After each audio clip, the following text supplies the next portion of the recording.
सारिखे पूर्ण वैराग्य जाचे वशिष्ठा परिज्ञान योगेश्वराचे कवी वाल्मिका सारिखा मान्य ऐसा नमस्कार माझा सद्गुरु रामदासा सह्याद्री गिरीचा विभाग विलसे मांदार शृंगावरी नामे सज्जन जो नृपे वसविला श्री उर्वशीचे टिरी साकेताधिपती कपी भगवती हे देव जाचे शिरी तेथे जागृत रामदास विलसे जो या जना उद्धरी.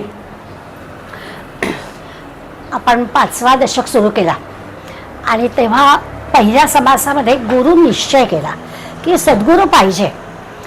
आणि मग आता सद्गुरू पाहिजे असं नक्की झालं, पण तो कसा असावा, सद्गुरूला ओळखायचं कसं, अशी थोडीशी सद्गुरूविषयीची ओळख पहिल्या समासात समर्थांनी आपल्याला करून दिली.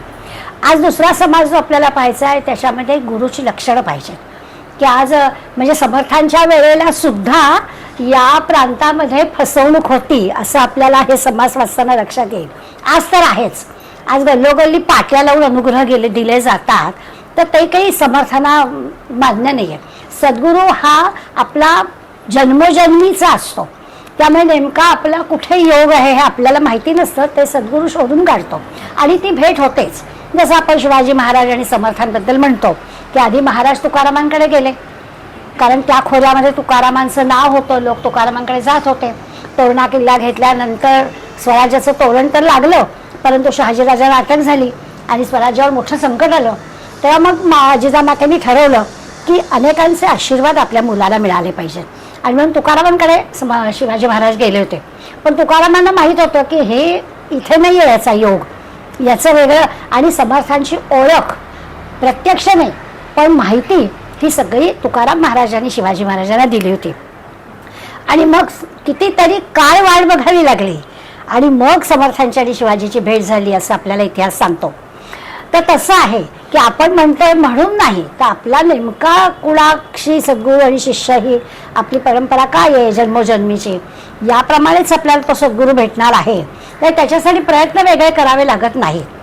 मग एखाद्या उच्च विद्या अभिषेक विवेकानंदांना 4 इयत्ता शिकलेले रामकृष्ण पण मिळतात असं पण आपण पाहिलं, किंवा फार नाव नसतं आणि शिष्याचंच नाव मोठं असतं अशीही उदाहरणं आपल्याला मिळतात. तेव्हा नेमकं सद्गुरू शिष्य ही जी काही परंपरा आहे ती कशी आहे, त्याची लक्षणं, गुरु कसा ओळखायचा, या गुरुची लक्षणं समर्थ आपल्याला सांगणार आहे. हा थोडा विषय ना गंभीर आहे, म्हणजे असं नाही की हल्ली तर अगदी अनेक ठिकाणी आपण अशा ओव्या किंवा आध्यात्मिक ग्रंथामध्ये सद्गुरूशिवाय आपला ह्या देहातून सुटका नाही आपलं असं सारखं वाचलं की मग लोक अरे आम्ही काय सद्गुरूवर केला नाही, मी बहुतेक आम्हाला आता बरेच जन्म काढायचं आणखीन, असं लोकांच्या मनात येतं. तर असं नाही, आपल्याला कळणार आहे की ग्रंथ किंवा संत हे पण सद्गुरू असतात.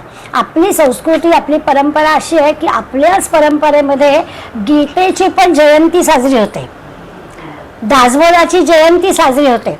म्हणजे ग्रंथाचा जन्म, एखाद्या व्यक्तीचा जसा जन्मदिन आपण साजरा करतो तसं ग्रंथाचा जन्मदिन साजरा करण्याची परंपरा आपल्याकडे आहे. त्यामुळे ग्रंथ आपले सद्गुरू असू शकतात. एखाद्या ग्रंथाचा नीट अभ्यास करण्यासाठी 12-12 वर्ष लागतात, तेव्हा ग्रंथाचा खरा परिचय होतो. आपल्याला वाटतं काय पत्रकारात आमच्या परीक्षा झाल्या, अरे परीक्षा झाल्या म्हणजे काय झालं, त्याची जुजबी माहिती आपल्याला मिळाली नाही असं नाही. पण एखाद्या ग्रंथाचा अभ्यास करायचा तर 12 वर्ष इतर सगळे व्यवहार बंद ठेवून त्या ग्रंथात बघून बसावं लागतं, तेव्हा तो अभ्यास होतो, नाहीतर अभ्यास नाही. त्यामुळे ग्रंथ हे पण आपले सद्गुरू होऊ शकतात, संत हे आपले सद्गुरू होऊ शकतात. मी सद्गुरू केला नाही मग माझं काय होईल असा काही विचार करायचं कारण आपण पहिला समाज पाहताना पाहिलं होतं की सगळ्यांना की देहधारी सद्गुरू मिळतात असं नाही. मग त्यांनी काय करायचं, अगदी प्रत्यक्ष समर्थांचं उदाहरण आहे, रामरायाला त्यांनी सद्गुरू केलं, मग रामराय कुठे देहात होते पण पूर्णपणाने निष्ठा होती की माझ्या प्रत्येक क्षणोक्षणी तो माझ्या बरोबर आहे. आता हे तर आपण समजून घेऊ शकतो ना की आपण असं समजायचं की आपण ज्याला आपलं दैवत मानतो ते दैवत माझ्या बरोबर आहे, ते देहात गुरु असला पाहिजे असं असण्याचं काही कारण नाही.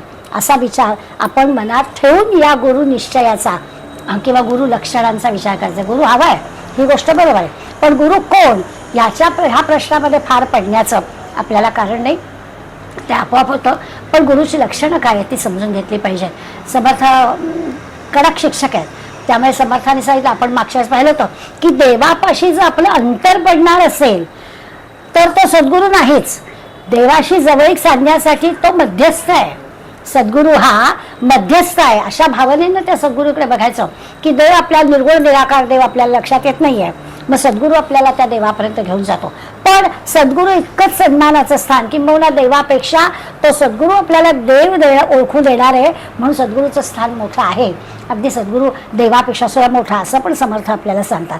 यातला आपण ओळखलं पाहिजे की सद्गुरूविषयी नेमका त्यांचा भाव काय आहे.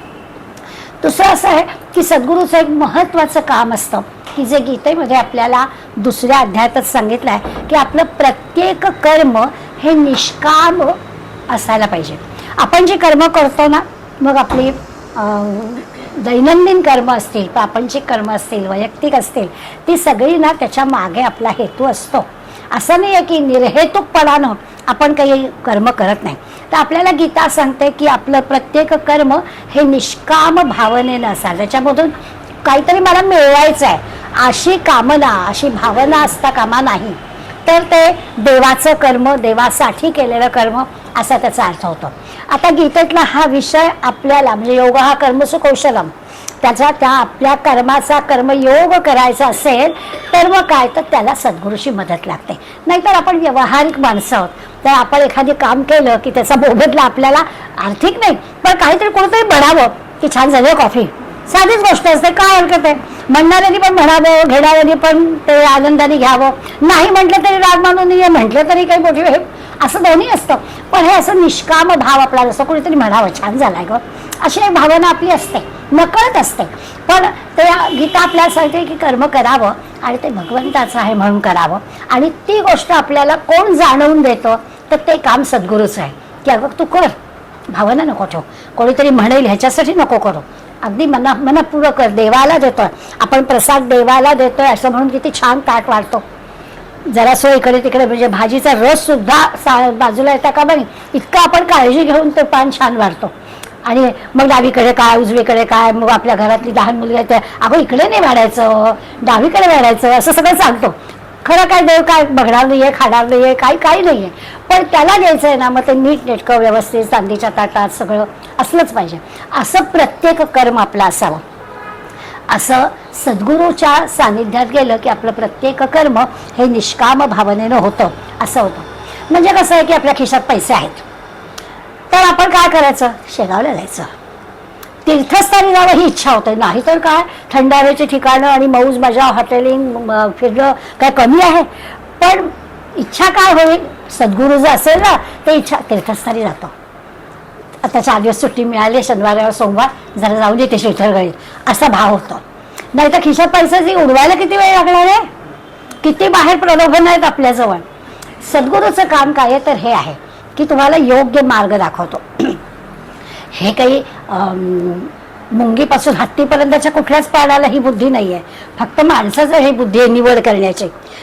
बाकीच्या प्राण्यांना, बाकी 84 लक्ष योनीतल्या कुठल्याच प्राण्याला काय करावं ह्याचा चॉईस नाही आहे. फक्त माणसाला हा चॉईस आहे. आणि मग माणसाला जो चॉईस आहे तो योग्य निवडायचा, आपल्या हिताचं निवडायचं आहे. हे जे छानशुकीच्या सगळ्या गोष्टी आहेत ना त्या क्षणाला छान वाटतात, पण बरंच झालं. परवा आमच्या सगळ्या भाच्या आल्या होत्या, मुलांना माझ्याकडे सोडलं आणि जेवायला बाहेर गेल्या. पुष्कळ 4 वाजले घरी यायला. आलं छे बेकार, अरे बघ गेलात कशाला, पदरचे पैसे घालून गेलात आणि आल्यावर आता काही नाही, कठीणच आहे. काय पाय दुखायला लागले तर पाय काही स्वयंपाक करायचा होता, काही नव्हतं, तिथेच जायचं होतं, तरी यांचे पाय का दुखायला लागले, काय व्हायला लागलं. तर हे जे खिशात पैसे असल्यावर माझ्या हिताचं काय आहे हे करण्याचं फार मोठं काम सद्गुरू करून घेतो आपल्याकडून आणि तसं घडतं. मग सगळ्या बाबतीत योग्य काय अयोग्य काय याची निवड ही करणं आपल्या हिताचं काय आहे, श्रेयस आणि प्रेयस हे आपण शब्द शिकलोय ते आपल्याला बरोबर होतं. भक्तीचा म्हणजे अंतःकरणातला भाव वाढतो, अहंकार कमी होतो. आत्ता म्हटलं तसं जे प्रत्येक कर्म करतो ते स्वाभाविकच निष्काम भावनेनं होतं. ह्या सगळ्या गोष्टी, हिताच्या गोष्टी सद्गुरूच्या मुळे आपल्याकडून होतात असा त्याचा अर्थ. दुसरं असं आहे, आता हे सगळं आपण अध्यात्मविद्या विज्ञानम यासाठी सांगतोय हां, व्यावहारिक पातळीवर हे सांगायला गेलं तर तुम्ही म्हणाल की म्हणजे काय, छानपैकी नरदय मिळालाय, मौजमजा करायचीच नाही का, असं कसं चालेल, हे पण कळलं पाहिजे, हे पण कळलं पाहिजे असं आपण म्हणू. आपण अध्यात्मविद्येसंबंधी बोलतोय. सर्व विद्यांमध्ये श्रेष्ठ असणारी ही अध्यात्मविद्या आहे. या अध्यात्मविद्येचा कोर्स नाही हो की 4 महिन्यामध्ये डिग्री मिळते, मग काय आणखी मास्टर डिग्री करायची तर 2 वर्षात मिळते, असं इथे काही नाही आहे. किती काळ लागेल माहीत नाही, कदाचित किती किती जन्म लागतील, की कदाचित याच जन्मामध्ये तत्क्षणी पण होईल. त्यामुळे ही जी अध्यात्मविद्या विद्यानम सर्वश्रेष्ठ अध्यात्मविद्या असणारी जी आहे, म्हणजे आपल्या स्वरूपाची ओळख करून घेणं आहे, ते महत्त्वाचं आहे. त्या प्रांतामध्ये आपण विचार करतोय म्हणून असा विचार करायचा की माझं श्रेयस काय आहे, माझ्या हिताचं काय आहे, आणि ते सांगणारा कोण आहे, तर ते सांगणारे माझे संत आहेत, संतांचे ग्रंथ आहेत, सद्गुरू आहेत, असं आहे. गोंदवलेकर महाराज म्हणतात की काय होतं, एक तर सत्पुरुषाची सद्गुरूची ओळख होणं कठीण असतं. बरं समजा ओळख झाली, ओळख पटली आपल्याला, तरी सुद्धा त्यांचा सहवास मिळेल याची काही खात्री नसते. बरं समजा ओळख पटली, सहवास पण मिळाला, तरी सुद्धा माणूस असा आहे की सांगेल ते करेलच याची काही खात्री नाही. म्हणजे एखाद्या व्यक्तीबद्दल आपला अतिशय विश्वास असतो आणि अगदी दृढ विश्वासाने तो काय तरी सांगेल ते आपण करू, त्यांना काय सांगायला जात आहे, त्यांची गोष्ट वेगळी आहे, सगळा प्रपंच झालाय म्हणून सुचत आहे त्यांना, आम्हाला अजून लगेच आपल्याजवळ कारण असतात. त्यामुळे महाराज सांगतात ते बरोबर आहे की आधी सत्पुरुष ओळखणं कठीण, ओळखलं तरी सहवास कठीण, सहवास मिळाला तरी त्याचं आपण ऐकू हे पण कठीण. काही खात्री नाही आपली की आपण सज्जनाचं, सत्पुरुषाचं, सद्गुरूंचं ऐकूच, याची काही खात्री नाही. त्यामुळे अनेकदा असं घडतं की सत्पुरुष जवळ असतात पण आपण ऐकत नाही. नाहीतर एकाच घरातली सगळी मंडळी संत नसते का झाली हो? एखाद्या घरामध्ये एकच संत होतो आणि बाकीचे काय होत नाही, त्याच घरात वाढलेली असतात, तेच अन्न खाल्लेलं असतं, त्याच परिस्थितीचे सगळं असतं, मग एखादा संत होऊन जातो. त्यामुळे असं पण नाही, सहवास मिळाला तरी सुद्धा संतांच्या सहवासात राहून सुद्धा संत म्हणतील तसं आपण करू. सत्पुरुषांच्या त्यांना जे वाटतं आहे त्यांच्या परिचयामुळे आपल्याकडून पण तसं होईल याची काही खात्री नाही. शारदा देवींचं असं एक वाक्य आहे, त्या म्हणतात या आध्यात्मिक क्षेत्रामध्ये सहज उपलब्धी असताच कामा नाही, इझी सगळं मिळतं आहे असं असता कामा नाही. आज जे आपल्याला दिसत आहे ना, मला कधी कधी असं वाटतं की आपण म्हणजे सगळे जेव्हा लहान होतो ना तेव्हा काही फार मोठ्या सुविधा नव्हत्या, परंतु आपल्या आईवडिलांना तसं काही वाटलं नाही, लाल डब्यातून प्रवास आपण करत होतो. आता आपल्या जरा नातवंड आपण आपल्या रिक्षाने जाऊया हो, दुसरा काही साधन असतं प्रवासाला हे आपण मान्यच करत, कारण काय सुविधा आपल्या खिशामध्ये आहे ना. त्यामुळे आपल्याला ते आता असं वाटतं की सगळं सोयीचं, सुखाचं, आनंदाचं कशात आहे ते करावं. आणि आपण आध्यात्मिक क्षेत्रात जे जसं आहे ते गोड वाटलं पाहिजे, तुलनाच म्हणत येता कामा नये. बैलगाडीचा प्रवास आणि फास्ट होणारा अगदी प्रायव्हेट आपल्या स्वतःच्या गाडीचा प्रवास दोन्ही आनंददायीच आपल्याला असलं पाहिजे. अंथरुणावर चटईवर झोपलं पण आणि AC लावून झोपलं पण दोन्ही आनंददायी असलं पाहिजे असं आपल्याला अध्यात्म सांगतं आहे की जी जशी परिस्थिती आहे तशी आनंदाने स्वीकारायची, म्हणजे दुःखाने नाही स्वीकारायची. नाहीच दुसरं मग ठीक आहे असं नाही, त्याच्यात पण आनंद घेता आला पाहिजे असं आपल्याला सांगतात. त्यामुळे शारदा मातेंचं वाक्य मला आवडलं की अध्यात्म क्षेत्रामध्ये सहज उपलब्धी नाही असता कामा, कष्ट पडले पाहिजे. एखाद्या ग्रंथाच्या नाही हो काही समजत नाही हो, किती वाच परत पुन्हा वाच, पुन्हा अभ्यास कर, असं आपल्याला मनादी करता आलं पाहिजे. इतकं सहज नाही आहे ह्या सगळ्या गोष्टी होणार आहेत. म्हणून आपल्याला सद्गुरूची प्राप्ती व्हायची झाली तर आपल्याला कष्ट पडतील. असं इझी अवेलेबल नाही आहेत ह्या गोष्टी, सहज झालं आहे आणि होऊन गेलं आहे असं नाही होणार. त्याच्यासाठी परीक्षा घेतात हो. सद्गुरू मिळाला म्हणजे काय त्यांनी आपल्याला लगेच स्वीकारलं असं नाही होत. एक रामानंदांची आणि कबीराची गोष्ट सांगतात. कबीराला इच्छा होती की रामानंदांचा अनुग्रह आपण घ्यावा, पण रामानंद पडद्याच्या मागे बसत असत, बघत पण नसत. आणि मग कबीर म्हणाला की आता काहीतरी आपण शक्कल लढवली पाहिजे. मग ते स्नान करून जेव्हा येतात, ज्या मार्गाने येतात तिथे कबीर बसले आणि वाटेत बसले. त्यामुळे ते पहाटे लवकर स्नान करून त्यांना पाय लागल्यावर राम राम राम राम राम त्यांच्यात उद्गार सहज म्हणजे म्हणतच असतील, रामनाम घेतच असतील, ते मोठ्यांदा आलं.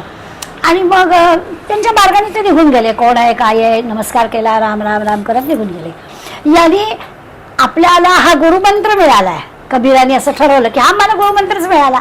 आपल्याला तेच हवं होतं. रामानंद प्रत्यक्ष बोलले नसले तरी आपल्याला स्पर्श झाला आणि त्यांनी राम राम राम म्हटलं, हा आपला गुरुमंत्र. म्हणून कबीराने इतरांना सांगा माझे गुरु ते आहेत, मला त्यांनी मंत्र दिला आहे असं सांगायला सुरुवात पण केली. आणि अनेकांच्याकडून रामानंदांना कळलं की कबीर असं सांगतो. तर मला काही आठवत नाही कबीर कोण मला भेटलाय की आम्ही गुरुमंत्र दिलाय, मला आठवत नाही, बोलवा मिळेल त्याला एकदा. म्हणून मग कबीराला रामानंदाने बोलावून धाडलं आणि कबीर भेटायला गेले. ते पण पडद्याच्या आतमध्ये रामानंद, त्याच्या बाहेर आहे.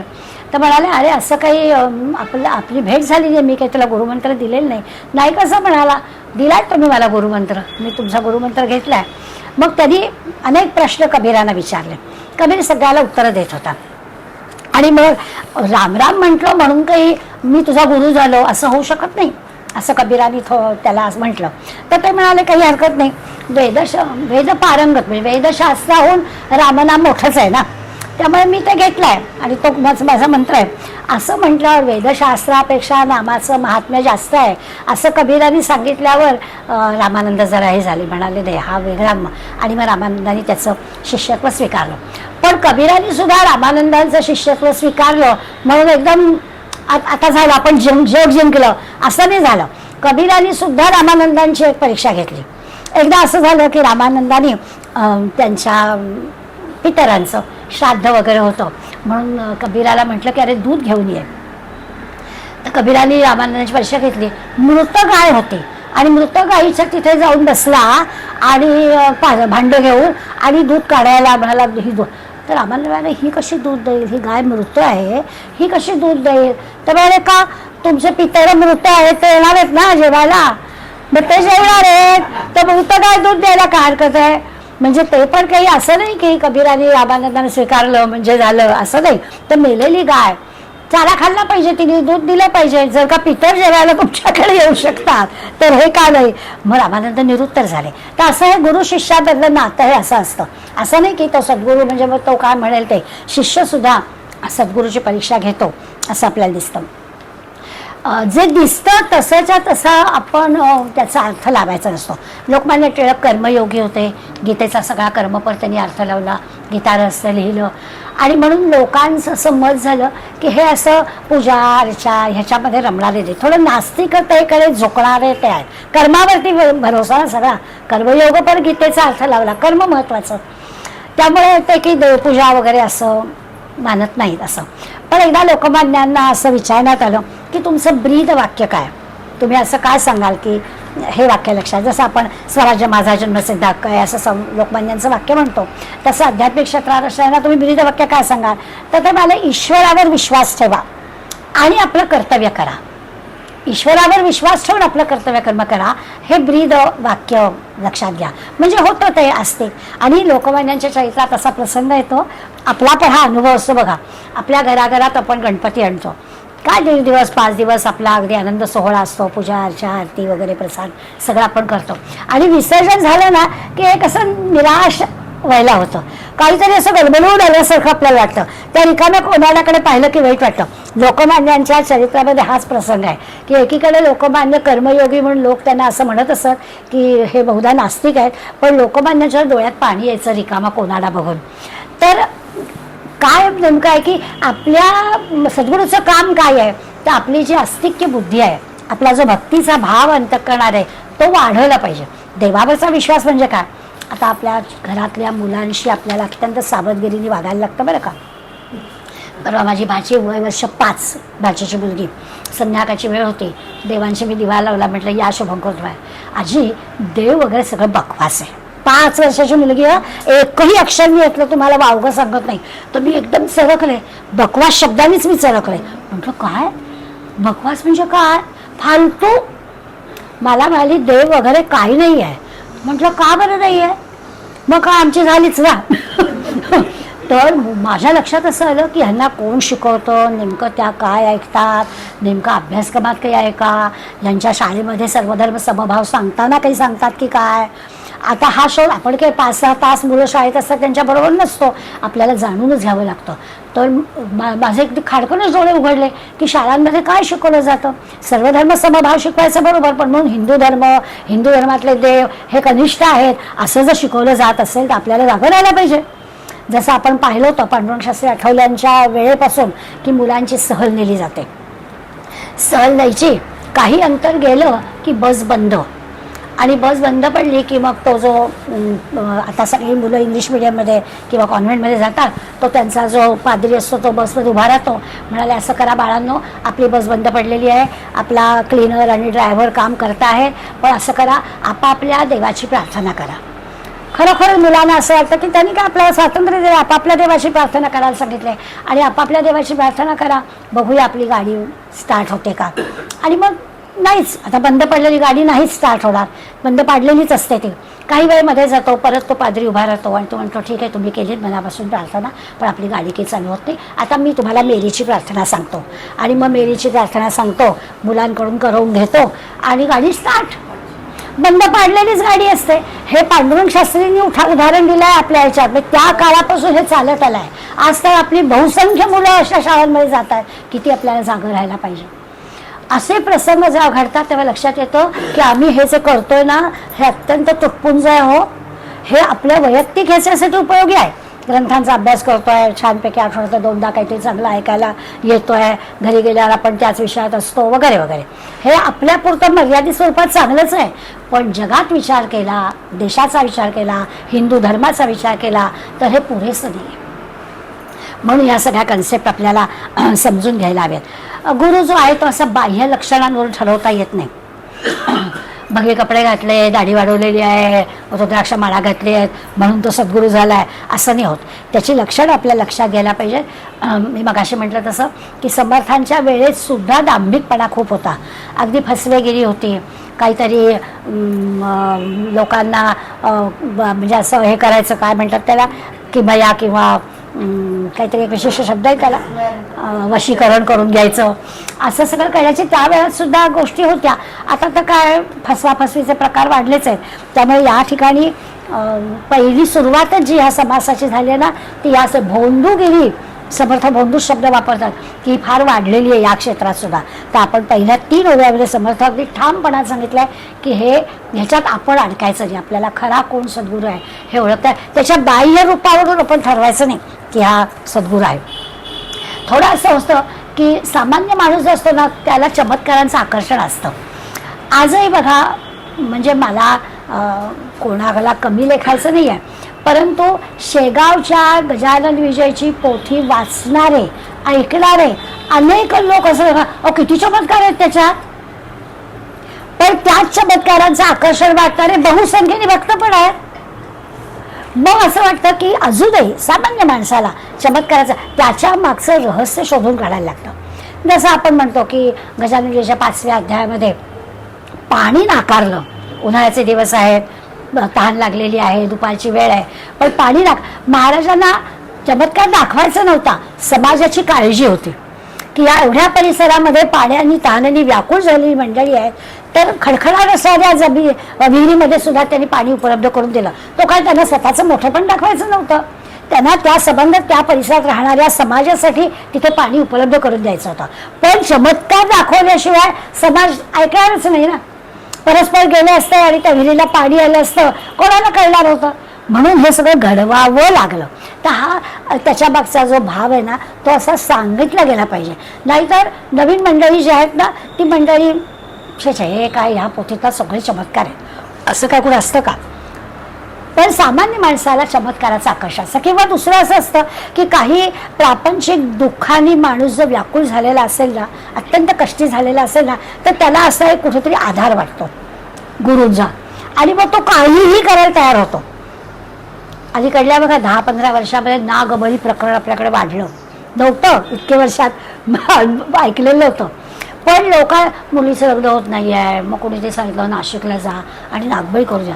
माझा विश्वास नाही आहे, पण जाऊ दे ना, एवढं आपण करतो त्यांनी काय होणार आहे, असं करून लोक करायला गेली. त्यामुळे एक सामान्य माणसाची ही थोडीशी प्रवृत्ती असते की ठीक आहे ना, असेल काय राहिलेलं करून टाकूया. त्याच्या मागचं कारण काय हे सांगणारा जो असतो ना सद्गुरू, तो शोधला पाहिजे. लक्षण काय, तर ह्याच्या मागचं रहस्य सांगणारं कोणीतरी पाहिजे. की कोणी बाबा हे असं केल्याने काय होतं. आमच्या वाडला एक सावत बुवा नावाचं एक असं बालाजीचं मंदिर आहे, एक चौथर आहे समोर. आणि आज वर्षोनुवर्ष आमच्या गावामध्ये पद्धत आहे की वर्षातून एकदा त्या सावत बुवाला नारळ द्यायचा. आता माझ्या आईपर्यंत सगळी जुनी घरं होती ना आपली रांगेनी, तर सगळ्या बायका ठरवून एका दिवशी सावत बुवाला नारळ द्यायच्या. नंतरच्या माझ्या पिढीला त्यांच्या ज्या सुना आल्या त्यांनी पण बऱ्यापैकी हे चालू ठेवलं. आता नंतरच्या पिढीला माहिती नाही किंवा या लोकांनी पोचवलं नाही असं काहीतरी असेल. पण आमच्याकडे घरात अशी घटना घडली, 2 काहीतरी छोटे छोटे अपघात घरात झाले. एक आमचं नातवंड भाजलं, एक ते नारळच पडल्याचं निमित्त झालं, तर इथे 2 टाके पडले बाच्याला. आता भावजाईचा मला फोन आला, म्हणाले अगं मीरा असं असं काय. म्हटलं अगं आई सावत बोला नारळ फोडून ये. हां कारण काहीतरी कुठे मनात येतं. हो म्हणाली, लक्षात नाही आजी सासूबाई करायच्या. तर हे जे हे मी काय सांगते, त्या अशा भावना असतात. त्याच्या मागचं प्रत्येक वेळेला आपल्याला कारण माहिती असतं, एक मनाला समाधान भाई होणार असं ते चुकत नाही म्हणून आपण असं करू का, जाऊ दे काय व्हायचं ते मी नाही करणार असं नाही आपण म्हणत. आपण काय एक तर नारळ द्यायचं आहे, नारळ देऊन येऊ, ते एक स्मरण असतं.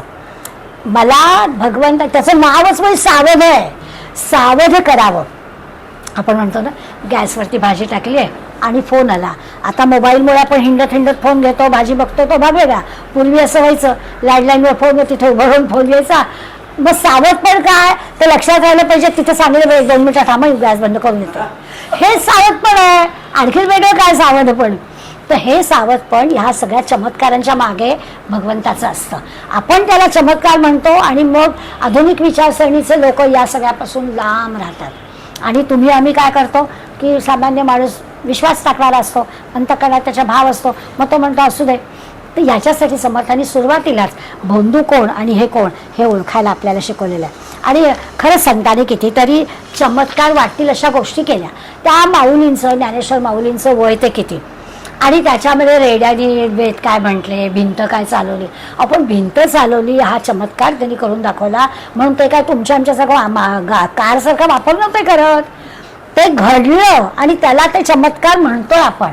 खरंच असं घडलं की समोरून त्यांची परीक्षा घेणारे ते ब्रह्मवृंद येत होते, त्यांच्या डोळ्यात अंजन घालायला असंच काहीतरी करणं भाग होतं. नाहीतर काय मुंजीला सुद्धा त्यांना बंदी केलेली होती. समाजामध्ये त्यांना राहायला देत नव्हते, 5 घरी भिक्षा घालत नव्हते, काही सुद्धा पाणी प्यायला साधं मातीचं माठ सुद्धा त्यांना मिळत नव्हता. इतकी परिस्थिती होती. तर तो चमत्कार दाखवणं भाग होतं. म्हणून काय भिंत काय ते चालून हिंडत नव्हते सगळीकडे. पण ती म्हणजे न हलणारी भिंत सुद्धा हलवण्याची हिंमत ज्याच्यामध्ये, तो तुम्हा आम्हाला का हलवणार नाही हे दाखवण्यापुरताच त्याचा भाग आहे.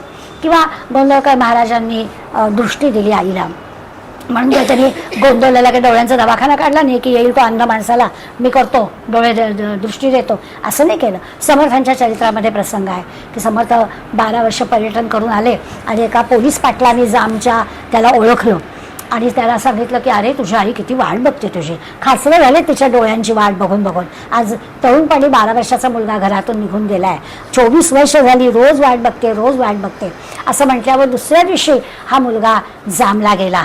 आणि आई अंधवती, आई आपली माझघरातून म्हणते भिक्षेला कोणी दारात आलं की तिला वाटतं आपला नारायणच आला, म्हणून सुनेला सांगते बघ आपला नारायण तर आला नाही. आणि खरंच त्या दिवशी नारोबा आला. कशी आईची मुलाची भेट झाली आपण सगळा चरित्रातला भाग पाहिलाय. त्या भेटीनंतर म्हणजे जी 12 वर्षाच्या नारायणाला अजिबात बाहेर सोडायला तयार नव्हती, तिला तयार करणं म्हणजे न सांगताच मुलगा निघून गेला. तर त्याच मुलाला जेव्हा ह्या संबंध देशपर्यटनामुळे देशाची परिस्थिती त्यांनी आईला सांगितली आणि मग आईने मुलाला समाजासाठी दान केलं असं जो आपण प्रसंग वाचतो, याचा अर्थ दृष्टी आली.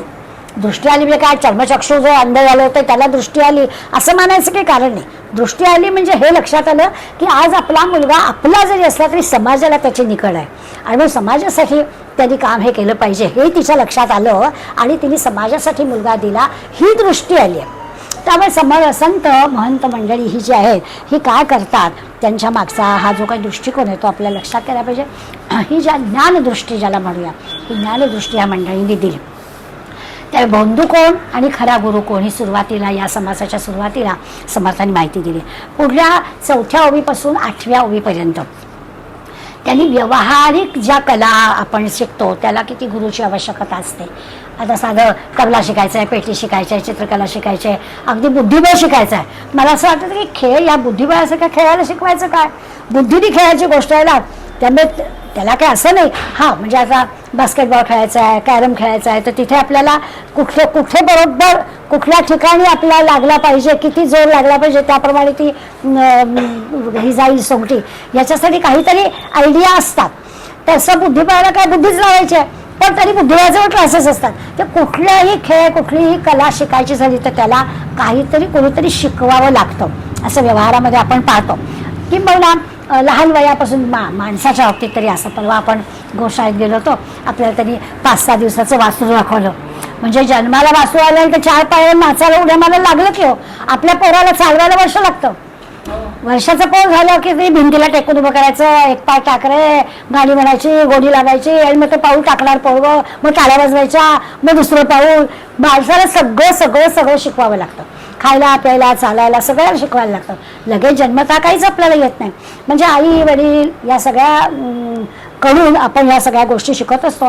हे सगळं म्हणजे हे पण आपले गुरु आहेत. याच्यासाठी समर्थाने 4-5 ओव्या खर्च केले त्या समासातल्या, की सद्गुरू वगैरे अध्यात्मातला गुरु नंतर मिळेल, पण आधी जन्माला आल्यावर पहिल्यांदा आपल्याला ही मंडळी लागतात. थोडं मोठं झालं शिक्षक लागतात, ते पण आपले गुरु असतात. आपल्याला घरातल्या धार्मिक कार्यक्रमाला गुरुजी लागतात, पौरोहित्य करायला, ते पण आपले गुरु असतात. पण हे सगळे मर्यादित कारणाने गुरु आहेत. आध्यात्मिक गुरु ज्याला आपण म्हणतो त्याची आपल्याला लक्षणं समजून घ्यायची. तर हे सगळे गुरु आहेत, पण त्या कारणा-साठी. जसं एखादी कला शिकायला तो आहे, मग तेवढं तिथलं शिकून झालं की आणखीन त्याच्यापेक्षा वरच्या शिक्षकाकडे जावं लागतं. हा, मी सुरुवातीचे पाठ अमक्या गायकाकडे घेतले, आता अमक्याकडे जातो, असं ते सांगतात आपल्याला. याचा अर्थ आणखीन पुढे शिकायचं असलं तर ह्याच्यापेक्षा आणखीन मोठ्या गुरुकडे जावं लागतं. तसं या आध्यात्मिक क्षेत्रात नाही आपल्याला, की इथे झालं आता आणखीन पुढे, असं नाही आहे. त्यामुळे ही सगळी एक मर्यादित स्वरूपामध्ये व्यावहारिक गोष्टींमध्ये शिकायला असणारी मंडळी जी असतात त्यांचा आपल्याला कृतज्ञता व्यक्त करायचीच आहे. पण आत्मज्ञानाच्या क्षेत्रात ही सगळी मंडळी नाहीत. आत्मज्ञानातला जो गुरु आहे तो या व्यावहारिक सगळ्या गुरूंपेक्षा वेगळा आहे, त्याचं महत्त्व वेगळं आहे असं कळेल. पुढे 9व्या ओवीपासून अगदी 19व्या ओवीपर्यंत सद्गुरूचं वर्णन समर्थाने केलं आहे. याच्यामध्ये मात्र आपल्याला कळतं, मगाशी म्हटलं तसं जन्मोजन्मीचा हा गुरु असतो. म्हणजे याच्या अगोदरचे आपल्याला जन्म माहिती नाही आहेत, पण त्या जन्मामध्ये जे गुरु होते तेच आपल्याला या जन्मामध्ये मिळायचे आहेत. आणि तो जो काही आहे योग तो आपोआपच जुळून येतो, त्याच्यासाठी आपल्याला काही करावं लागत नाही. काय असतं सद्गुरूचं काम? तर सद्गुरूचं काम मी ईश्वर स्वरूप आहे ही ओळख ते आपल्याला करून देतात. एवढं एकच आहे की खरं तुझी ओळख काय. आपल्याला जी काही ओळख असते ती सगळी आपल्या या बाह्य रूपाची ओळख आहे. मी मिळाली आहे, MA BEd आहे, BEd कशातून निवृत्त झाले, ही माझ्या या देहाची रूपाची नामाची ओळख आहे. मी कोण? मी ईश्वर स्वरूप आहे. प्रत्येक माणूस ईश्वर स्वरूप आहे ही ओळख करून देण्यासाठी सद्गुरू लागतो. ही आत्ता सांगितलेली ओळख आपल्याला कळली कारण आपण ती करतच मोठे झालो. आणि ती ओळख व्यवहाराला योग्य आहे, ती करून द्यायची नाही असं नाही, पण ती व्यवहारापुरती आहे. सद्गुरूचं काम काय आहे? तर सद्गुरूचं वर्णन ते करतात की तो आपल्याला आपल्या स्वरूपाची ओळख करून देतो, की तू ईश्वर स्वरूप आहेस, तूच ईश्वर आहेस, वेगळा ईश्वर नाहीच आहे, तूच ईश्वर आहे. आता मीच ईश्वर आहे म्हटलं की माझं आचरण कसं असायला हवं हे आता पुढल्या 20 दशकापर्यंत आपल्याला शिकायचंच आहे. त्यामुळे त्या सद्गुरूला हेच जर फक्त शिकवायचं आहे तर तो आपल्या प्रारब्धात लुडबुड नाही करणार. आपलं जे जीवन चाललेलं आहे म्हणजे सद्गुरू केला म्हणजे आता ह्याच्या जीवनात दुःखच नाही असं थोडंच होणार आहे. त्याचं जे प्रारब्ध आहे त्या प्रारब्धाप्रमाणे त्याच्या जीवनामध्ये ज्या काही गोष्टी घडणार आहेत त्या घडणारच आहेत. सद्गुरू त्याच्यामध्ये काहीच लुडबुड करणार नाही. तो उलट असा आहे की तो काय म्हणेल त्याच्या प्रारब्धामध्ये असलेलं सगळं भोगून पूर्ण होऊ दे असंच म्हणेल. नाही तर आपण म्हणतो ना की या मोठमोठ्या लोकांना अशी दुखणी का व्हावीत, ते प्रारब्धाचा भाग आहे. सद्गुरू त्यातलं काही कमी हां ते आपल्याला सोसण्याची ताकद फक्त सद्गुरू देतो, ते हलकं करण्याची ताकद आपल्याला देतो. पुन्हा एकदा आपल्याला उत्साह देण्याचं काम सद्गुरू करेल, पण जे प्रारब्धामध्ये असणारे भोग आहेत ते म्हणतो सद्गुरू की ते भोगूनच संपायचं. शारदा मातेच्या चरित्रामधल्या गोष्ट घ्या की त्यांच्याकडे ज्या स्वयंपाकाला एक मा होत्या, तर शारदा मातेला काही सिद्धी प्राप्त झाल्या होत्या. त्यातली एक महत्त्वाची सिद्धी होती की त्यांनी अंगारा दिला तर दुखडे करायचं, दुखडं बरं व्हायचं. म्हणून काय त्या सगळ्यांना उत्सुक अंगारा देत नव्हत्या. आता त्या ज्या गोपालमा त्यांच्याकडे स्वयंपाक करायच्या, त्या गोपालमाला बरं नव्हतं. त्यामुळे शारदा मातांना वाटलं की हिचं जरा दुःख हलकं करा, हिला अंगारा द्यावा, पण ठाकुरांना विचारावं, त्यांचं मत घ्यावं. म्हणून त्यांनी रामकृष्णांना विचारलं की गोपाल मला देऊ का औषध, अंगारा देऊ का तिला. तेव्हा ठाकूर म्हणाले की नका देऊ. बघा मला असं वाटतं नका देऊ. आता गोपाल मानवर ठाकूरांचं काही प्रेम नव्हतं का हो? गोपाल मानचं काय, आश्रमामध्ये काय महत्त्व आहे किंवा त्यांची काय एकमेकांबद्दल हे नव्हतं का माहिती. पण तरी गोपाल मला अंगारा देऊ नका असं रामकृष्णांनी शारदा मातांना का सांगितलं असेल, तर त्याच्यामागचा भाव हा की त्यांच्या प्रारंभातल्या काय गोष्टी आहेत त्या त्यांना भोगू दे. हलक्या करण्याचं काम आपण करू, त्याला त्यामध्ये त्या पार बुडून जाणार नाहीत असं करू, पण त्यांना अंगार देऊन त्यांचं दुःख जे आहे, त्यांचं जे हे आहे ते कमी करू नका असं रामकृष्णांना सांगितलं. तेव्हा आपल्या लक्षात येतं की सद्गुरू जरी केला तरी आपल्या प्रारब्धामध्ये काही बदल होणार आहे असा जो कोणी भाव हे ठेवला तर तसं नाही होणार. प्रारब्धामधल्या गोष्टी आहेत त्या आपल्याला कराव्याच लागतात. हां, त्या थोड्याशा सद्गुरूच्या मुळे सहन करण्याची आपली ताकद वाढेल. म्हणजे आपण म्हणतो ना की किती आता आमच्याकडे दादा वेदक म्हणून येतात विश्व हिंदू परिषदेचे, किती पायांची त्यांच्या अपघात झालेत, ऑपरेशन झालेत, पण सबंध भारतभर हिंडत असतात. कोण बळ देतं? तर सद्गुरू. त्या प्रारब्धातले भोग भोगले, केवढे मोठे बूट आहेत त्यांच्या पायामध्ये, कारण ते घातल्याशिवाय त्यांना चालताच येत नाही. दोन्ही पायांमध्ये कितीतरी वेळा अपघात झालेले आहेत, परंतु सगळीकडे ते कामाला फिरत असतात. तर ह्याच्या मागचं रहस्य हे असं करेल सद्गुरू, पण प्रारब्धातले भोग आहेत ते भोगायचे. अशी कितीतरी उदाहरणं आपल्याला भोवताली दिसतात आणि असं आपल्याला वाटतं की खरंच अवघड गोष्ट होती, कसं काय यांना जमलं. तर ती थोडीशी कृपा आपल्यावर असते, हे मात्र खरं. समर्थांच्या बाबतीमध्ये समर्थांनी सामान्य माणसाच्या साठी कसं झेपेल असा विचार करूनच सगळ्या गोष्टी सांगितल्या. समर्थाला पक्क माहिती होतं स्वतः जरी प्रपंच केला नसला तरी आपल्या भोवताली ज्या समाजाला आपल्याला वर आणायचं आहे तो समाज प्रपंचामध्ये गुंतणारा आहे. त्यामुळे समर्थ आपल्याला सांगतात की आधी प्रपंच करावं नाही का. पण या समर्थांच्या वाक्याचा पण आपण अर्थ कसा लावतो तो आपल्याला माहिती आहे की आपला आधी आणि नंतरचा अर्थच वेगळा असतो. आधी म्हणजे किती, आयुष्याची 60-70 वर्ष गेली तरी आमचा आधी प्रपंच संपतच नाही ना. बघ आता कधी नंतर करायचा प्रपंच परमार्थ तो केव्हा करायचा. त्या आधी आणि नंतर नेमकं काय समर्थानं म्हणायचं आहे ते आम्ही लक्षातच घेत नाही. असं आपण करतो. सद्गुरू जे सांगतायत त्याचे अर्थ आपण लावायचे असतात ना, त्यामुळे ते अर्थ लावताना आपण गडबड करतो आणि समर्थांनी सांगितलं आहे म्हणून आपण लगेच हे बांधतो की त्यांनी सांगितलं आहे आधी प्रपंच करावा नेटका, मग आपण आपलं नेटाने प्रपंचच करत राहतो आणि परमार्थ राहतो बाजूला. तर असं नाही, सद्गुरू काय सांगतात ते पण आपल्याला कळलं पाहिजे.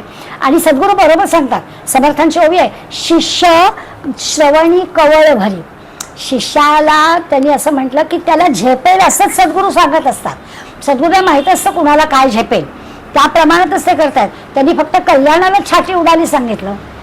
एवढे संत महंत पोरं होती भोवताली, पण कोणाला हे झेपेल त्याला बरोबर माहिती असतं. कुणाला काय सांगायचं आहे सद्गुरूला बरोबर कळतं. याचा अर्थ असा आहे की जेवढा जवळचा शिष्य तेवढा त्याच्या परीक्षा कठोर. सामान्य मंडळींचं बरं आहे, जेवढा तो शिष्य जवळचा आहे किंवा तो शिष्य अधिक प्रगती करणार आहे त्याच्या परीक्षा आणखी कडक होतात. म्हणून सद्गुरू काय करतो, शिष्यांचा अंदाज घेऊन त्याच्या श्रवणाला त्याला झेपेल अशाच गोष्टी, जसं लहान मुला कवळी भरी असं म्हटलंय, घास की लहान मुलाला जसं त्याला झेपेल असंच घास द्यावा लागतो. आपण लगेच लहान चमचा दे ग जरा, कारण त्याला झेपेल असं घास द्यायला हवं ना. तसं आहे की सद्गुरू सुद्धा सद्गुरू शिष्याला काय नेमकं सांगायचं, कुणाला काय सांगायचं तर त्याला झेपेल असंच सांगतात. एकदम त्या शिष्याला विवेक वैराग्य असं सांगायला गेलं तर त्याला झेपणार नाही. खरं सांगायचं आहे तेच, विवेक वैराग्य त्याग सेवा ह्याच गोष्टी सांगायच्या आहेत. पण तरीसुद्धा त्या गोष्टी ऐकायला काही शिष्य एवढे राजी नसतात. तर तुमचं अध्यात्म राहू दे बाबा असं आपल्याला सांगतात की नाही, भले भले सांगतात. इथे 4 बिराड आहेत, तर सगळेजण मला विचारतात बरं का की मला ते काय असतो तुमच्याकडे इतक्या सकाळी. कारण ते बरोबरच आहे की सामान्य माणसाला हे नको आहे. तुमचं अध्यात्म ज्ञान वैराग्य सकाळी कसं शक्य आहे, इतक्याला सकाळी कसं काय, ते योग शिक्षक आहेत ना म्हणून बरोबर आहे असं मला सांगतात की स्वाभाविक आहे. हे घरात असलं तरी त्याचा उपयोग नाही आहे. ती वेळ यावी लागते, त्याच वेळेला हे जमतं. त्यामुळे कोणाला सद्गुरू काय सांगतात, एकदम विवेक वैराग्याचे धडे झेपतच नाही लोकांना. त्याच्यासाठी भूमी तयार व्हायला लागते अगोदर, मग आपल्याला हे सगळं झेपतं. त्यामुळे आधी झेपतच नाही. पूर्णपणानं असा शिष्य काही बदलून जात नाही आणि येणाऱ्या जर प्रत्येक शिष्याला जर असं विवेक वैराग्य सांगितलं तर जमणार पण नाही. त्यामुळे त्याला हे करा.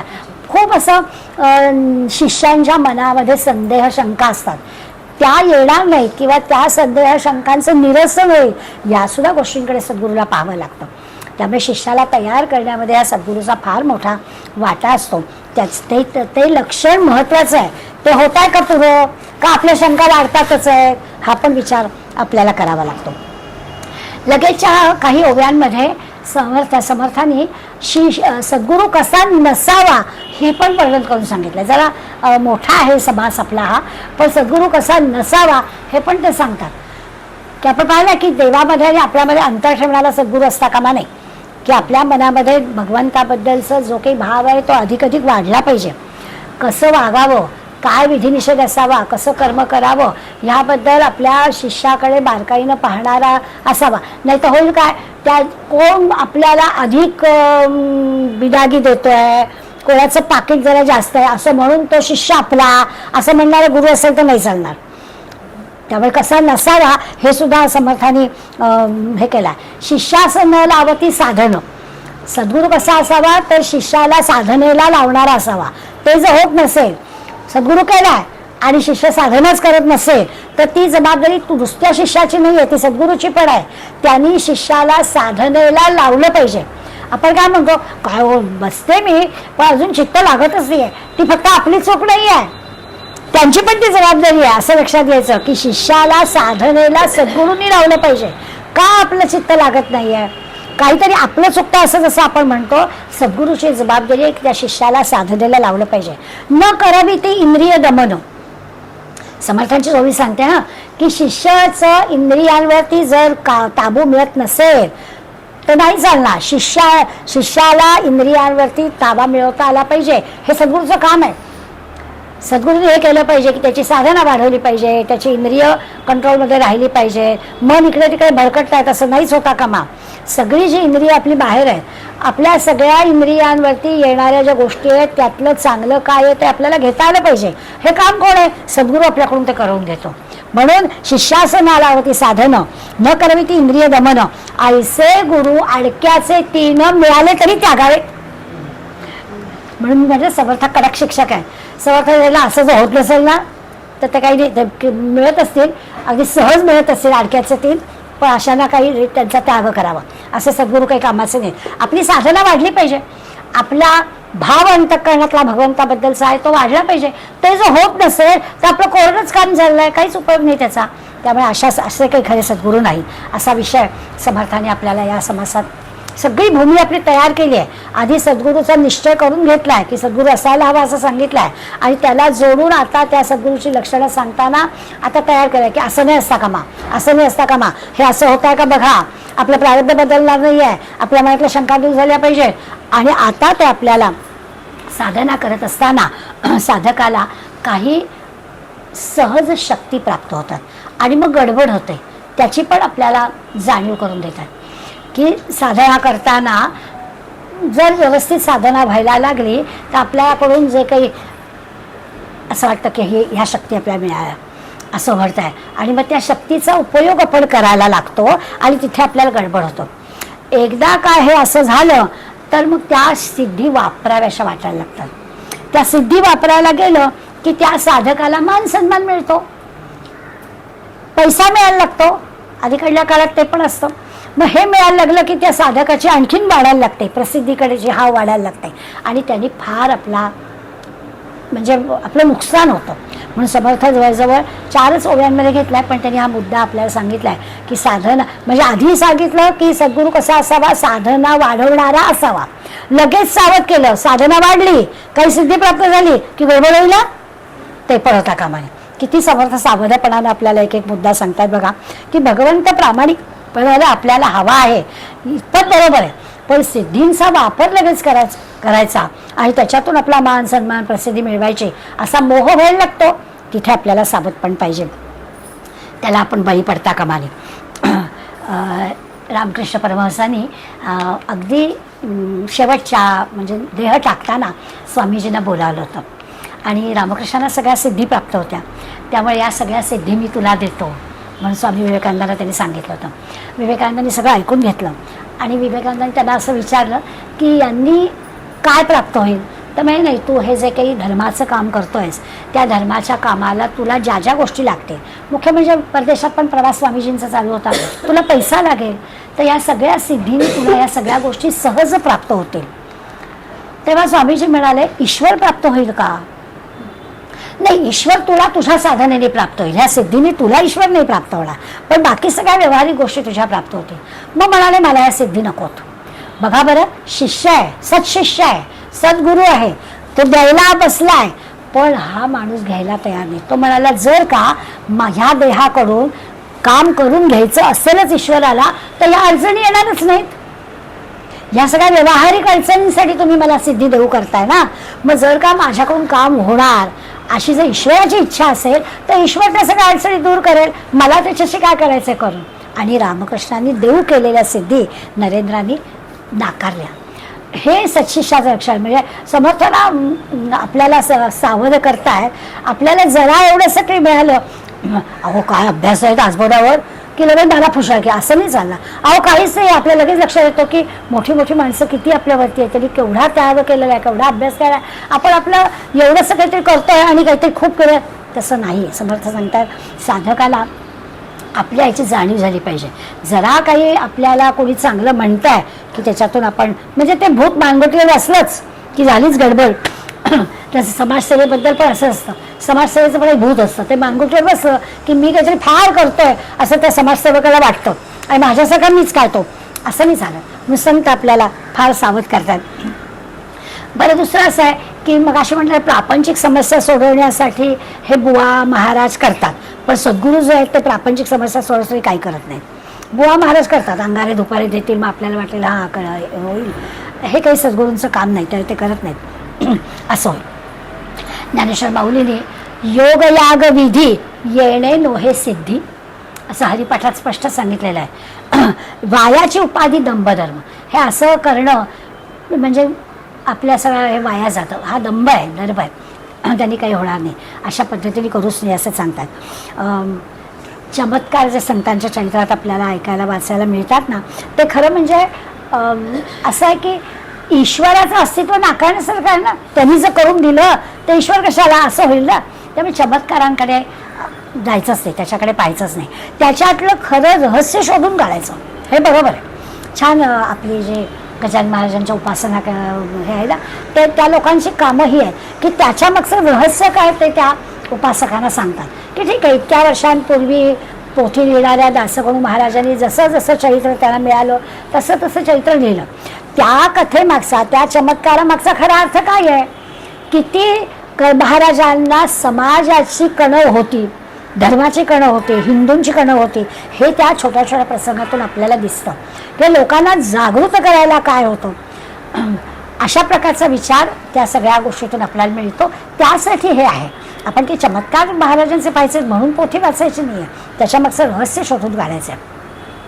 ते आपण लक्षात घेतलं तर आपल्याला कळेल दांभिक गुरु कोणता आणि खरा सद्गुरू कोणता हे कळेल. दुसरं असं आहे की सिद्धींचा वापर न करणारे सत्पुरुष जे असतात ना, ते अधिक शक्तिशाली असतात. ते जे सिद्धींचा वापर करत नाही, त्यांच्याजवळ सिद्धी आहेत पण ते एवढ्या तेवढ्यासाठी वापरणार नाही, ते शक्तिशाली असतात. एक आपल्या कांची याचे शंकराचार्य होते, जवळजवळ 100 वर्ष त्यांचं आयुष्य होतं आणि त्यांचं नाव चंद्रशेखरानंदजी, आणि त्यांच्याकडे एक सिद्धी प्राप्त झालेले महाराज आले होते. त्याला सगळ्या प्रकारच्या सिद्धी प्राप्त होत्या. त्या आचार्यांकडे गेले आणि त्यांनी आपल्या सिद्धीच्या जोरावर अगदी सोन्याच्या ताटामध्ये सगळे पदार्थ आणले आणि ते शंकराचार्यांसमोर आणले. सिद्धी होती ना, त्यामुळे त्यांना मागू ते मनात येईल ते आणता येत होतं. तसं त्या आचार्यांपुढे आणलं. आचार्यांनी त्यांच्या सिद्धीने ते सगळं नाहीसं करून टाकलं, क्षणार्धात नाहीसं करून टाकलं. आणि मग लक्षात आलं की हे जे आलेले होते सिद्धी प्राप्त झालेले गुरु, त्यांनी पुन्हा ते आणण्याचा प्रयत्न केला, त्यांना आणता आलं नाही. आता मला ह्याच्यात काही चमत्कार तुम्हाला सांगायचं नाही आहे, मला असं सांगायचं आहे की मोठ्या मोठ्या संतांचं चमत्कार करणं ह्याच्यासाठी ते सिद्धींचा वापर करतच नव्हते. त्यांच्या सिद्धींचा वापर हा समाजासाठी व्हायचा. आज समाजामध्ये सगळ्या जीवांमध्ये ईश्वर आहे हे सांगण्यासाठी नाथांनी ती कावड आणली, ती गाढवाला पाजली. तो काही चमत्कार दाखवायचं नव्हतं त्यांना की वाळवंटात पडलं नेमकंच तिथे गाढव कसं आलो, मग तिथेच कसं ते तहाने दाखवलं पडलं, मग हीच का पाहिजे, काहीच नव्हतं. हे सगळं करण्यामागचा उद्देश एकच होता, सर्वानुभूती परमेश्वर हे कळावं.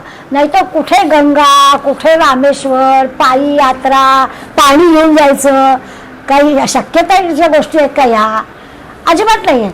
पण सर्वानुभूती परमेश्वर ही गोष्ट सांगण्यासाठी हे होतं. काय वेळे होते का कुत्र्याच्या मागे तुपाचा लोटी घेऊन धावायला? त्यातला हेतू लक्षात घ्यायचा की तो पण जीव आहे, माझा मी जसा जीव आहे त्याच्यात पण ईश्वर आहे, हे सांगण्यासाठी या सगळ्या संतांच्या चरित्रातल्या गोष्टी आपल्याला असतात. समर्थांनी असे चमत्कार करणारे जे आहेत ना, त्याच्यामध्ये ह्या समासाच्या सुरुवातीलाच त्यांच्याबद्दल अगदी सांगून टाकायचं, अशा भोंदूंच्या भानगडीत पडूच नाही आहे. समर्थांच्यामध्ये मी भगवंताचा दास आहे हा जर सत्पुरुषांनी एकदा त्या साधकाच्या मनामधला भाव बळावला तर काम झालं. त्याचं काम एवढंच आहे की अंतःकरणामध्ये भगवंताबद्दलचा भाव वाढवणं आणि तो कधी कमी होऊ न देणं. आता गीतेमधला श्लोक आमचा चाललाय, उद्धरेत आत्मनात्मानम आत्मानम असाधयेत. त्याचा अर्थ काय तर आपला उद्धार आपणच करायचा. अगदी आवडता सगळ्यांचा शोक आहे की मीच माझ्या याचा शिल्पकार असं म्हटलंय जीवनाचा. मग मीच माझ्या जीवनाचा शिल्पकार आहे, माझाच उद्धार मी करून घ्यायचा आहे. याचा अर्थ मी खाली आहे आणि माझा उद्धार मला करायचा आहे, मला उन्नत व्हायचं आहे असा त्याचा अर्थ आहे. पण उन्नत होऊन पुरणार नाही, मला तिथे थांबता पण आलं पाहिजे, पुन्हा घसरून खाली नाही येता कामा, हा सगळा विचार आपल्याला करायचा आहे. आणि हे काम सद्गुरूच आहे, आपल्या साधकाला उंचीवर नेणं आणि उंचीवरच ठेवणं. नाहीतर माहोल बदलला की आम्ही परत खाली येतो, असं नाही होऊन चालणार. त्यामुळे समर्थ आपल्याला सांगतात की सत्पुरुषांचं काम हे आहे. आणि पुढल्या जवळजवळ 44 ते 51 या ओव्यांमध्ये त्यांनी सगळ्या ओव्यांमध्ये एका पाठोपाठ एक यादी दिली आहे लक्षणांची, सद्गुरूंच्या लक्षणाची यादी दिली आहे. पहिला त्यांनी गुण सांगितला की तो सद्गुरू जो आहे तो ब्रह्मज्ञानी असायला हवा. आता खरं म्हणजे ब्रह्मज्ञानी असायला हवा या एका लक्षणामध्ये पुढली सगळी लक्षणं आहेतच. वेगळी लक्षणं त्याची काय, ब्रह्मज्ञानी आम्ही सगळं आहेच, पण तरी देखील ऐकणारा ग्रंथ वाचणारा हा सामान्य साधक आहे. तुम्ही आम्ही आहोत म्हणून यादीमध्ये पुन्हा सगळ्या गोष्टी दिल्या. पहिलंच सांगून टाकलाय की सद्गुरू हा ब्रह्मज्ञानी असला पाहिजे, त्याला स्वतःला सगळ्यांमधला ईश्वर कळला पाहिजे. हे कळलं की आणखीन खरं कळायचं काही बाकी राहतच नाही. पण तरीही सांगताय की तो निश्चल असला पाहिजे, म्हणजे चंचल असता कामा नाही, ठाम त्याची भूमिका असली पाहिजे, अत्यंत समाधानी असला पाहिजे. ओव्या तुम्ही मुळातल्या वाचा, मी आपली यादी तुम्हाला सांगणार आहे. त्याला जे ब्रह्मज्ञान आत्मज्ञान झालेलं आहे तो ते आत्मज्ञान झालं की सगळा मनातला संदेह संशय संपतोच, तो ठामच असतो. आणि त्यामुळे शिष्याने विचारलेल्या सगळ्या शंकांचं सहज निरसन तो करू शकतो. त्यामुळे संदेहरहित असा तो असावा, वैराग्य संपन्न असावा. त्या ब्रह्मज्ञानीमध्ये सगळे गुण आलेलेच आहेत. त्याचं मन अन्य कुठल्याही व्यावहारिक गोष्टीत गुंतलेलं नसावं, त्याचं जे आचरण आहे ते अत्यंत निर्मळ असायला हवं. अशा सगळ्या गोष्टी खूप साऱ्या जवळजवळ 11 लक्षणं समर्थांनी आपल्याला सांगितली. सगळी सोपी सोपी आहेत. त्याचं जे ज्ञान आहे आणि व्यवहार आहे याच्यात सुसंगती असावी, म्हणजे बोले तैसा चाले असावा. नाही तर सांगायचं एक आणि व्यवहारात मात्र असं त्याचं असू नये असं समर्थ सांगतात. त्याचं नित्य हरिकथा अध्यात्माचं श्रवण नित्य असायला हवं. नाही तर साधकाला सांगायचं करायला आणि आपण काहीच करायचं नाही असं नाही चालणार. आपण त्यांना सांगतो तर आपणही केलं पाहिजे हे त्यांनी करायला सांगितलं. आणि मग नित्यानित्य विवेक सारासार विवेक समर्थांच्या दासबोधामध्ये हे वारंवार आपल्याला बघायला मिळणार आहे. हे त्याला जमलं पाहिजे. सार काय असार काय, नित्य काय अनित्य काय. तर आपण सगळेजण अनित्य आहोत, टिकणारे नाही आहोत हे आपल्याला माहिती आहे. पण तरी देखील आपल्या देहाचं प्रेम आपल्याला खूप आहे आणि आपल्या त्या देहामध्ये अडकतो. तर ते नित्य काय आणि अनित्य काय, सार काय असार काय, हे सगळं सांगणारा सद्गुरू असायला हवा, अशी एका पत्रात लक्षणं त्यांनी आपल्याला सांगितली. जिथे कुठे श्रवण निरूपण चालतं, अभ्यास चालतो, त्या ठिकाणी असलेला साधक भगवंताच्या मार्गाला लागतो आणि म्हणून तशा वातावरणात आपला साधक राहील असं त्यांनी करावं. बाहेर उपासनेची जोड असायला हवी, आतमध्ये ब्रह्मज्ञान असायला हवं. ब्रह्मज्ञान सांगतं सगळीकडे ईश्वर आहे, पण उपासनेमध्ये सगळं उपासना सांगावी लागते. या दोघांचं छानपैकी जोड झाली पाहिजे. प्रत्यक्षात सगळं उपासना झाली पाहिजे, पण आतमध्ये मात्र ब्रह्मज्ञान आत्मज्ञान झालं पाहिजे, असं असायला हवं. अशी सगळी आवश्यक लक्षणं समर्थांनी सद्गुरूची सांगितली. एखादं जरी लक्षण कमी असलं तरी तो सद्गुरू नाही. एखादं पण लक्षण कमी असून चाललं नाही, सगळी लक्षणं त्याची असली पाहिजेत. आता सद्गुरू ज्ञानी आहे आणि खरं म्हटलं जातं की आत्मज्ञान आहे, ब्रह्मज्ञान आहे म्हटलं की बाकीच्या लक्षणांची खरी आवश्यकता नाही आहे. पण समर्थ आपल्याला बारीक बारीक गोष्टी पण सांगतात की त्याचं आचरण कसं असायला हवं. याचं कारण त्यातलं काहीही कमी चालत नाही असं ते आपल्याला सांगतात. थोडं असं आहे की त्या सद्गुरूचं जे विहित कर्म आहे, सद्गुरू ज्ञानी आहे आणि ज्ञानी असणारा सद्गुरू पण सगळ्या ह्या गोष्टी करतोय अशी त्याच्या लक्षणामध्ये सांगितलं.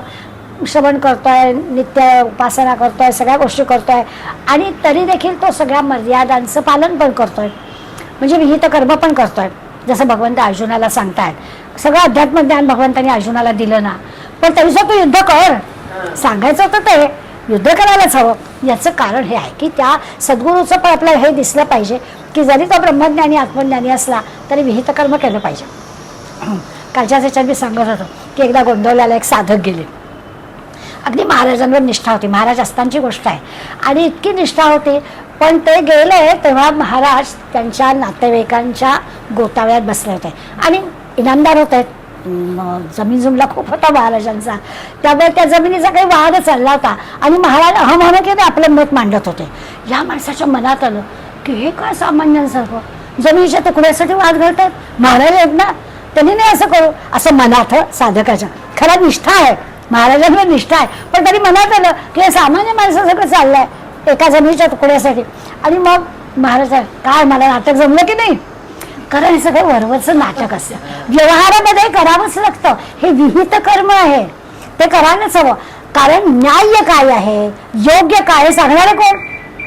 जरी आपण असं म्हटलं की मला त्या जमिनीच्या तुकड्यातलं काही नको आहे, महाराजांनी तर काय यात्रेला गेले तर त्यांनी सगळ्याच्या सगळं घर लुकायला सांगितलं, त्यामुळे त्यांना काही त्या जमिनीच्या तुकड्यावर या व्यावहारिक गोष्टींवर त्यांचं काहीच नव्हतं. पण न्याय काय आहे, कोणी फसवला तर जात नाही ना, योग्य काय आहे हे सांगणार गीतेने हेच सांगितलं. अर्जुनाला तुझी बाजू न्याय आहे हे सांगण्यासाठी तर या गोष्टी केल्या ना, नाही तर काय करायला होतं. अर्जुनाला काहीच मिळवायचं होतं, एवढं सगळं युद्ध करून जिंकल्यानंतर ही सगळी मंडळी वनातच निघून गेली ना, त्यांना कुठे राज्य करायचं होतं मोठं. पण न्याय्य बाजू सांगितलीच पाहिजे, हे सद्गुरूचं काम आहे.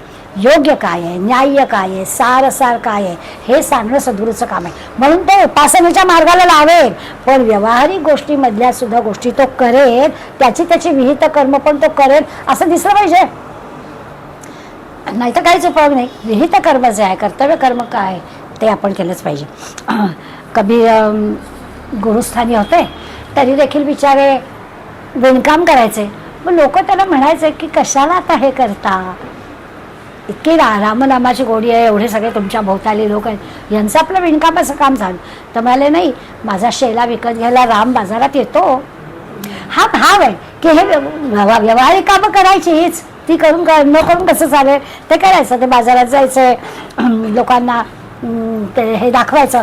जसं स्वरूपानंदांचे हे शिष्य होते माधवनाथ, त्यांचं कापडाचं दुकान होतं पुण्यामध्ये आणि दुकानात बसायचं, एकीकडे ते घ्यायचं ना नाम घ्यायचं कसं नाही होतं सद्गुरुस्थान, पण व्यावहारिक पातळीवर दुकानाचं काम करायचं. म्हणून तरी सांगितलं की सद्गुरू जरी झाला तरी तो कर्तव्य कर्म करतोय ना, ते तरी केलं पाहिजे.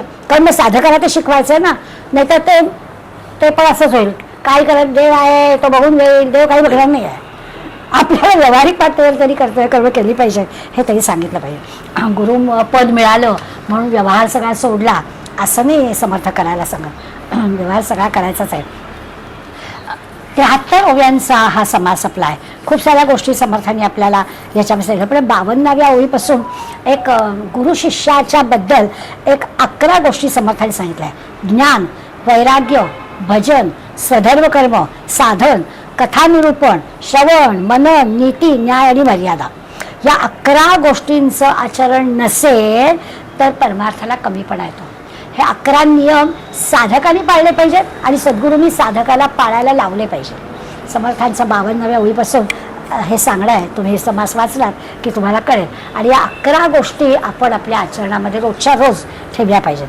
पुढे जवळजवळ 64व्या ओळीपर्यंत त्या काळामध्ये आणि आजही आज काही फार मोठा बदल नाही, उलट त्याचा गैरवापरासाठी जाती व्यवस्थेचा अवलंब आपल्याकडे केला जातोय. त्यावेळेला पण जाती व्यवस्थेचा फार मोठा पगडा समाजावर होता. म्हणजे नंतरच्या काही वर्षात किंवा आजही समर्थांना ब्राह्मणाचा देव असं म्हटलं जायचं. तर असं नाही आहे. तर समर्थांच्या शिष्य मंडळींमध्ये सर्व जातीचे लोक होते असं आपल्याला दिसेल. त्यामुळे प्रतिष्ठेला साजेसं सगळं असलं पाहिजे. याच्यात आज पण काही बदल झाले. जाती व्यवस्थेच्या बाबतीत आपण परवाच्या दिवशी आपण मागच्या समासाचा अभ्यास करताना पाहिलं होतं की यांनी प्रयत्न करून सुद्धा की सगळ्या जाती धर्मातल्या लोकांना मुद्दाम पौरोहित्य शिकवायचं की तुमच्या याच्यामध्ये तुमच्याच पौरोहित्य करणाऱ्या लोकांनी लग्न लावावे, म्हणजे लावावा, सत्यांच्या पूजा कराव्यात असा प्रयत्न केलेला होता. परंतु लोकांना या जातीतलाच लावायचं त्याला काय करणार. तर ते चुकीची पद्धत होती. नाही असं नाही. तर समाजावर त्या काळात पण आजही जातीचा फार मोठा पगडा आहे. तो चुकीचा आहे. सगळी मनुष्य जात असाच त्याचा खरा म्हणजे अर्थ असायला हवा. तर गुरु निवडताना सुद्धा हा असा विचार मध्ये येतो की तो आमच्या जातीतला आहे का. जातीचा काही संबंध नाही. आणि असं आपल्याला दिसतं की उच्चवर्णीय शिष्य आणि नीच वर्णीय म्हणजे जातीच्या दृष्टीने आपण पाहतो की असे आपल्याला दिसतात. 17व्या शतकापासून हे असं चाललेलं आहे लोक परंपरा. त्यामुळे तो पण विचार मनामध्ये कुठे असेल तर तो समर्थांनी बारीक बारीक गोष्टी येणाऱ्या सगळ्या शंका कुशंका या संदर्भातल्या त्यांनी दूर केलेल्या आहेत की ते म्हणतात की असं होऊ शकतं की एखादा नीच जातीतला गुरुसुद्धा हा या उच्च जाती उच्चवर्णीय याचा गुरु असू शकतो. समर्थ पण आपल्याला सांगतात की जिथे आपल्याला उत्तम गुण दिसतात ना ते आपण लक्षणं मानायची. तो कोणत्या जाती धर्मातला याचा की मानायचं कारण नाही. रामी रंगले जे मन ते असो नीच जाती त्यांच्या चरणाची वंदिन मी माती. त्यांच्या चरणी मी जाईल असं स्पष्टपणाने त्यांनी आपल्याला सांगितलं. मग व्यावहारिक गुरु आणि पारंपरिक गुरु याच्याबद्दली माहिती सांगितली. मग अशी व्यावहारिक गुरुबद्दल आपण बोललो की सगळ्या ज्या कला विद्या आपण आत्मसात करतो त्याच्यासाठी लागणारा तो व्यावहारिक गुरु असतो. परंतु पारंपरिक ज्या गोष्टी आपल्याला असतात त्या सांगणारा गुरु वेगळा असतो. आणि मोक्ष देणारा म्हणजे परात्पर गुरु हा तर आणखीन वेगळा असतो. त्याच्याबद्दल पण आपण पाहिलं आहे. अशा पद्धतीनं सद्गुरूच्या लक्षणांचा अभ्यास या समासात समर्थांनी आपल्याला करायला सांगितलं आहे. बारीक बारीक सगळ्या ज्या काही मनामध्ये येणाऱ्या शंका आहेत त्या सगळ्या शंकांचं निरसन या सद्गुरूबद्दल समर्थांनी केलं आहे. आपण असा समास वाचून जरा शांतपणे आणखीन काही आपल्या मनात शंका येते करतो असं लक्षात नाही बाबा याचा पण उलगडा केला यांनी, याचा पण उलगडा केला यांनी असं आपल्या लक्षात येतं. काळ एवढा जाऊन सुद्धा म्हणजे 350-400 वर्षामध्ये गेली तरी समाजामध्ये काही फारसा बदल झाला नाही आहे. तर त्यावेळेला सांगितलेली ही जी संकल्पना आहे ती सगळी संकल्पना आज पण आपल्याला लक्षात ठेवून सद्गुरूचं जे आपल्या अंतःकरणात स्थान आहे ते मान्य करावं लागतं. आणि अशा सद्गुरूचा शिष्य पण चांगला असावा लागतो. त्यामुळे पुढला जो आपला 3रा समास आहे त्याची शिष्याची लक्षणं कशी असावी. कुणी उठावं आणि हा लक्षणांनी असणारा सद्गुरू मिळावा म्हणून प्रयत्न करावा नाही होणार. ती काही शिष्य लक्षणं आपल्यामध्ये पण असायला हवी तरच आपल्याला सद्गुरू भेटेल. हे पण लगेच समर्थ आपल्याला सांगणार आहेत.